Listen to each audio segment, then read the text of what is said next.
Well, hello, everyone, and welcome to this edition of Connected by Community, a podcast brought to you by Ballentine Capital Advisors. And today I'm here with Anthony Colancecco. Welcome. Welcome. Yeah. So we're going to talk about a subject near and dear to our hearts, financial planning, retirement planning, and some things that we deal with on an everyday basis that we think are important for our community partners to know. So I'm going to jump in and ask Anthony a question. So Anthony, what about financial planning is so important? That's a term you hear a lot, but why is that important? Yeah, I think we as humans, we do planning in everyday life, right? Starting at a young age. If it's buying a video game, we're planning on how to save the money to buy that game. But when it comes to financial planning, I think a lot of times people think in their 20s and their 30s that, that's a long time away, right? I don't really have to worry about it. Maybe I'll just wait till in my 50s to do actual financial planning. But I would say planning for retirement starts right after you get out of college. But even when you're in college, if you look at Preston, your son, who's already started that planning process with part-time jobs and actually starting to save money for retirement, right? And not just for saving and for taxes, but actually just start saving money at a young age will set you up for your 50s to start thinking about, hey, I want to retire soon, right? I need to start planning. You already started that process at such a young age. And one of the things that I love doing when it comes to 401ks, and we do a lot of 401k planning for small business owners, is talking to the young participants about why it's so important to actually start the planning process now. I think colleges sometimes do a disservice and not teach us about the money aspect of, hey, once you graduate, what you have to start planning for, the bills that you're going to have to start paying, the budgets that you're going to have to start putting together so you don't overspend. So I think planning is super important when we start thinking about it right around our senior year of college. We got to start thinking about that. What are we going to do with our life? And then when you're in your 50s, starting to think about retirement planning, right? What am I going to do when I retire, and where's my money going to come from, right? It's knowing your numbers in that planning process. And I think we do a really good job at Ballentine with our planning for younger folks, but then our planning for those that are getting ready for retirement. I think it's two different types of planning, and we do a really good job of that at Ballentine. What do you think, though, so we see people come in, and I know you've heard this as well. Mm-hmm. I've often said, if I had a dime for every time someone came in at 60 and said, if I'd only met you at 20, so, that's the 20-year-old should. They don't often do that. Sometimes people think they've done planning and they hadn't, so this whole planning is kind of this mystic term. Planning can be a lot of things. I'm not knocking if you just do some basic planning. That's actually good. Part of planning is save as much as you can or invest as much as you can. But maybe let's take someone that's starting to have a few years on them. Maybe they're mid 40s, early 50s, and they're starting to think about, maybe I didn't do this in my 20s. I've got to do this planning thing. We'll jump into later in the conversation some maybe just specific what we call buckets, but just general planning. What are things maybe mid 40s, early 50s that people don't think about in planning? Is it more than just investments? What is planning all about, actually? Yeah, that's a great question. And to us, planning is about complete wealth, right? That's from creating the budget, saving for retirement, using your retirement vehicles that you have maybe at your employer to lower taxes. And when we think about lowering taxes, it's not lowering taxes this year, it's lowering taxes over your lifetime. So having a plan to be able to do that. But it's also looking at, do you have enough life insurance? Do you have enough disability insurance? I think disability insurance, and you would agree with this, is one of those things that people just say, yeah, I just have my work disability insurance. I think that's plenty enough. And I think we would both agree that that's not always the right answer. I'll give you an amen on that. So it's really looking at your complete wealth and diving in. your mortgage, right? Taking a look at your payments that you're making to your mortgage, right? So planning to us is taking a look at the complete wealth and all aspects of your life, and trying to come up with a plan to, one, get you to your goals, right? What are your goals? Is it college savings, right? I think that's also super important in this process. Is what are you saving for, right? Is it to buy a first house? Is it college planning? Is it retirement planning? So I think the planning process, that it starts with what are we trying to accomplish? What about even things like estate planning? Is that part of it as well? Absolutely. I think that's a big part of it. I think, that's one of the pieces that we kind of see people sometimes forget about, is having a will, having a healthcare power of attorney. If you got kids that are 18, having a healthcare power of attorney on them, right? So I think there's some things in the estate planning process that I think people think, yeah, I don't really need to worry about that till later in life. Even in your 20s, having something. Yeah, so I would agree with you. I think a lot of that structuring when you're young, thinking about tax control, having some tax-free money, some tax-deferred money, and taxable money, so that you have options as you get older. So as you mentioned, it's not just how much you pay today; it's over your lifetime. Mm-hmm. But if you can start that process early, whether it's your 30s or your 40s, by the time you're 50s and 60s, or 18, 19 years old like Preston, right? And that's even better. We're being optimistic, and I'll give him kudos. He's done a good job at that. And we would encourage folks to do that. And we do have some young folks, and certainly some children of clients. Mm-hmm. Those clients have taught their children well. Unfortunately and sadly, the masses don't. That's all right. We'll continue preaching. That's our job on this, right? So then we see people coming in their 40s or 50s, and they start thinking, oh, gee, I got to get serious. Or maybe they've done well. I'll say, maybe they've gotten a C and B in what they've done, and they want to get an A if we're equating it to a grade. And there's a lot of planning aspects. And I would agree with you. Wealth management's a lot more than just your investments.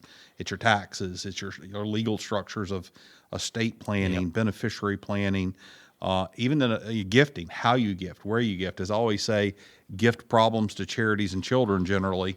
And then and then you can give them other assets. So there's a lot of aspects to that. Yeah, and that's the one type of planning that we do for those folks that are in their 40s and their 50s. It's a really complete dive into their wealth. But yep. We also do a different type of planning, right? And it's called the bucket strategy retirement income for folks that are getting ready to retire or already retired. So why don't you jump into what is the bucket strategy?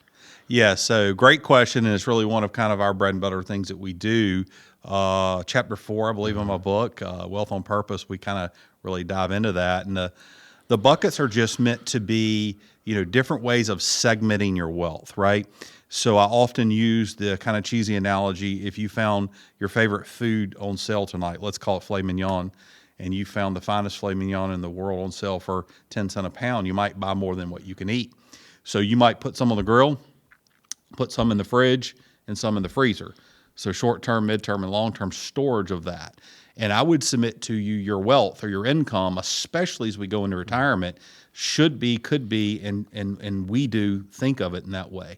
We find that investors and financial advisors, unfortunately, prior to coming and seeing us, very often throw it all in one bucket. And so, if you threw all your filet mignon on the grill tonight, it's not going to taste real good in a couple days, right?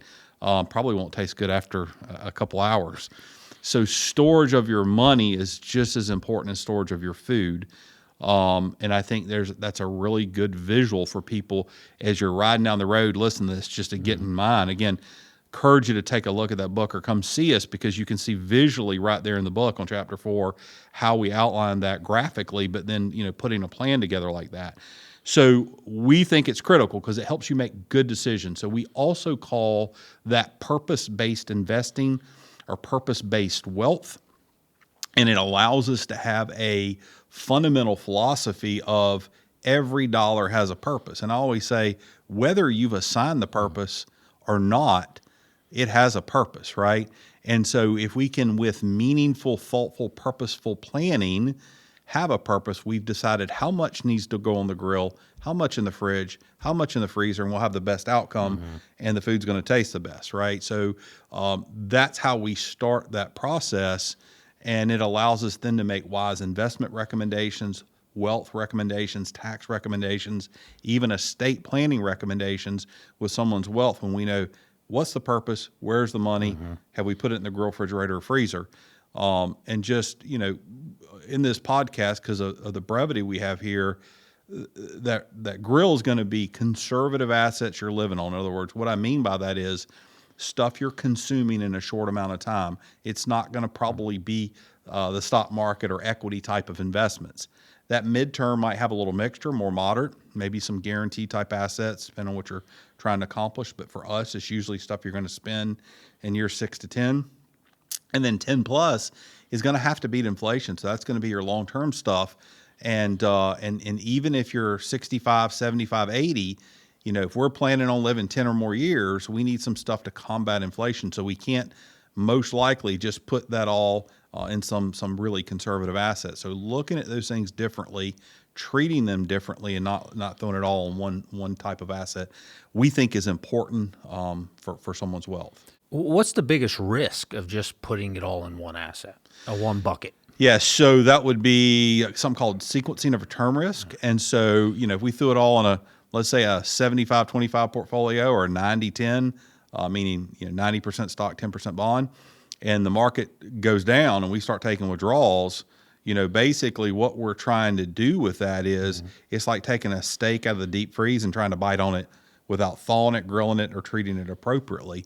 I don't know, maybe you're a carnivore and that will taste well for you, but it's probably not going to go well.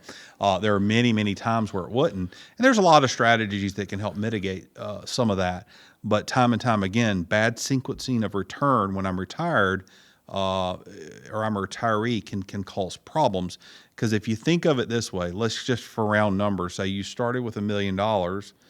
And if we had a tremendous market dip like we had in 2008, and you go down 40% in that type portfolio, you're down to 600,000, and then you want to eat off of that. You're selling stuff that's down to 600,000 to eat. Not a great strategy. If some of that had been kept aside in a different bucket, stored differently, you could have a different outcome. And so we just think it's critical, and we have seen firsthand the practical results of that to help people's overall wealth to be a good thing. So once I have a bucket strategy in place, is it, hey, at 10 years, I don't have to worry? Or, what's the ongoing, strategies around that type of plan? Yeah. So I guess it could theoretically. Yeah. That's part of it is you could just say, well, I'm going to leave it alone. We don't take that approach, right? We think this is a process that needs to be monitored, loved on, nourished. And what do I mean by that? So you start this process and you want to be opportunistic, meaning maybe at year 2.5, you have a really good run up in the market and it allows you to replenish your buckets quickly, right? And again, I'll use my cheesy analogy of the filet mignon. Maybe you bought steak for 10 cents on a pound, and in 2.5 years, it went on sale for 5 cents a pound, right? Or maybe there's a way to refill the freezer or the refrigerator or the grill. And so what that looks like is we have a run up in the market, and opportunistically, you take time to refill the buckets quicker than planned. So that's one strategy. Certainly, if we have bad market times, you've bought yourself 10 years to wait patiently until that happens. Also, life changes, right? So maybe someone gets an inheritance. Maybe they get a job change. They get a bonus. Maybe they, I don't know, win the Powerball. Whatever it might be, right? So life, we find buy a tractor. Yeah, they buy a tractor. They have lots of tractors being bought. Boats, whatever it might, and toys that are expensive, right? So they want to buy something that's outside the plan. Well, do we now need to change the plan, right? So planning is what I call a dynamic process. It is not static. It is a journey, not a destination. But it can help you get to your goals in a more accomplishable manner. And we have seen it certainly be accretive to people's wealth long term. One of the things that I think the bucket strategy really helps with is getting clients to stop thinking about returns and more about the plan. I think that helps and visually helps them when we show them the plan, really just focus on what we're trying to accomplish and not really have to worry about that whole outside world of markets. The world's going to end that we keep hearing on the news. Would you agree with that? Yeah. So it gives you peace of mind. So what you're really saying, or what I think you're saying, and I agree, is we have to think about returns or wealth relative to the bucket we're in, meaning it's not necessarily, hey, I made 5%, 10%, 15 or 20%, whatever it is. That's great, right? Maybe in bucket 3, that's the core focus. But on bucket 1, it was, did I have enough to sustain my lifestyle, to grow my lifestyle, to do the things I want to do, to donate to my charities, to give to my children, to support my causes? Did I accomplish my goal? And in bucket 2, am I going to refill bucket 1 in 5 years, right? Bucket 3 does need to grow and certainly needs to combat inflation and taxes. But I think the real focus, if people would focus on their goals as opposed to water cooler talk on how their neighbors supposedly did, which most of that's lies, by the way. That's another side. That's another probably entire topic that we need to talk about. Your neighbor is most likely lying to you topic. So goal focus instead of some obscure return for return's sake. Again, better return is always better. That's not what we're saying. But to what end and what purpose, right? You're probably not going to get 20% return on a guaranteed account that you're living off of, the grill, right? But also if the market has, whatever the market, when people say the market, again, we probably shouldn't use that term, the great companies of the world, right? Of the U.S. and international world. So when we look at those, what returns are they generating? Great. And you certainly want that relative to your risk, but that's mostly a discussion for bucket 3. And I think people fail to look at their total goals, and they sometimes get caught up in these numbers, and frankly, oftentimes don't even know what they mean. And it's like, compared to what, right? And having recently even look at there can be a vast difference in what large companies do in a certain period of time versus small companies versus international. And here's the thing, it's going to change next week, right? So whatever was, quote, first this week is going to be different next week and the week after, which is, while we would say prudence and asset allocation and diversification are key, because if we knew which one was going to do best in advance, that's all we'd use, right? We wouldn't be sitting here. No, we wouldn't be sitting here. We'd be printing money. So a goal focus is definitely most important, and the outcome will historically has been a successful one for most folks. What do you think is some of the biggest mistakes we see? Well, first and foremost, people not planning, right? Kind of like the whole reason we're talking about, like, what's a topic that people need to hear about? I don't know that we've really had this on our podcast, is you just need to plan, right? I know it sounds simple, but it's not simple. It's something that needs to be done. And I do believe, whether it's us or someone else, you need the help of a trusted advisor that's skilled in the area that you want help with, right? I do think that's critical. So I think number one is just not planning. And I think the second part of that is really with the plan, but not implementing and monitoring the plan, right? So you can do all the planning in the world, but if you don't implement and monitor that plan, it's a worthless piece of paper and or process. And again, planning is not about paper. It's more about the process and going through it. But I think it's 2 steps. It's, we must have a plan, we must implement, and then / monitor that plan. I'll just make it that simple in 2 steps.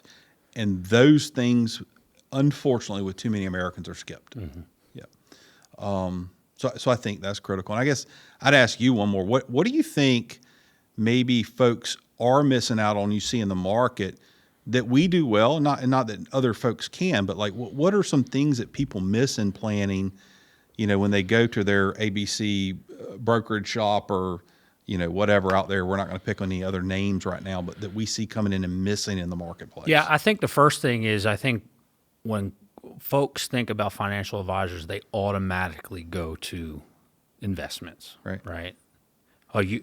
What's the hottest stock out there, right? I mean, if I was at a soccer field and said I'm a financial advisor, that's usually the question I get. Right. I think what we do really well is have a process over the product. Right. Right. I think that is the most important thing. You're not just going to come into our office and we're just going to talk about investments. Right. We're going to have a process. We're going to ask you tough questions. We're going to really get to know you. We're going to allow you to ask us tough questions. But having that process will allow us to do the planning, to then talk about the products after we have the process and the planning done. I think that's super important. I think a lot of firms go directly to investments and really don't have a process, or or a plan in general. They strictly do investment management. And I think that's one thing that sets us apart at Ballentine is we have a process. We believe you need a plan. I don't care what stage of life you're in. You have to have a plan for us to be able to determine how we're going to invest your money. I would totally agree. And I think, not to be cynical, but the reason for that is it'd be a lot more profitable not to do that. Like if we just skip, and sometimes people want to skip a step, but it's kind of like I always equated if I'm going to get cut open and have my gallbladder taken out, and I go to a surgeon, even if that surgeon's done it a bunch, I probably want he or she doing an x-ray to make sure they're going in the right place, right? And so that's a simple, quick analogy, but I think it's an important one. And so when we're looking at financial planning, we're cutting you open, right? We're going down deep, and we need to make sure that it's the best for you in your situation. Every situation is just a little bit different. And so, yeah, we're going to ask a lot of questions, and that's really important to do. And I think a lot of times, people think of planning just for individuals, right? But if you run a business, you got to have a plan, right? Or are you offering a retirement plan, right? Or if you're not, there's things and rules and regulations that you need to plan for to be able to offer that retirement plan to your participants.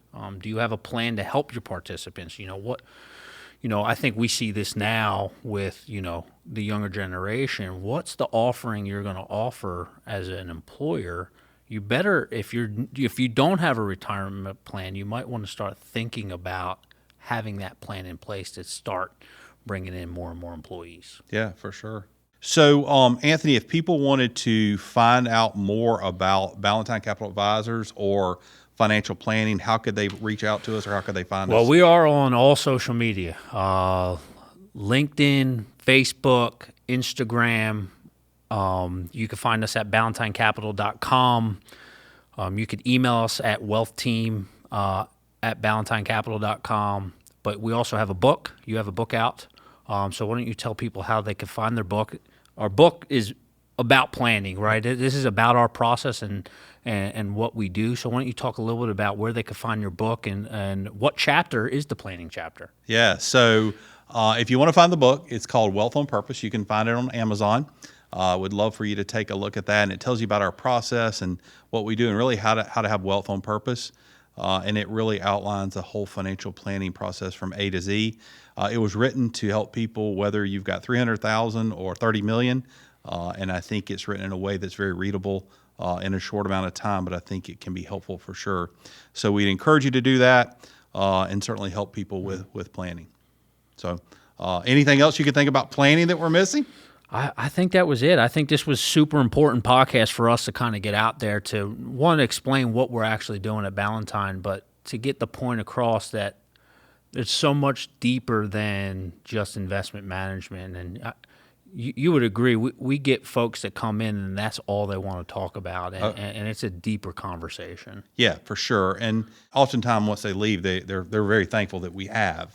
And so again, yeah, it's plan first, implement second. So yeah, awesome. Well, thanks much, Anthony. And thank you all for joining our podcast today. If you have any questions, certainly feel free to reach out to us at BallentineCapital.com.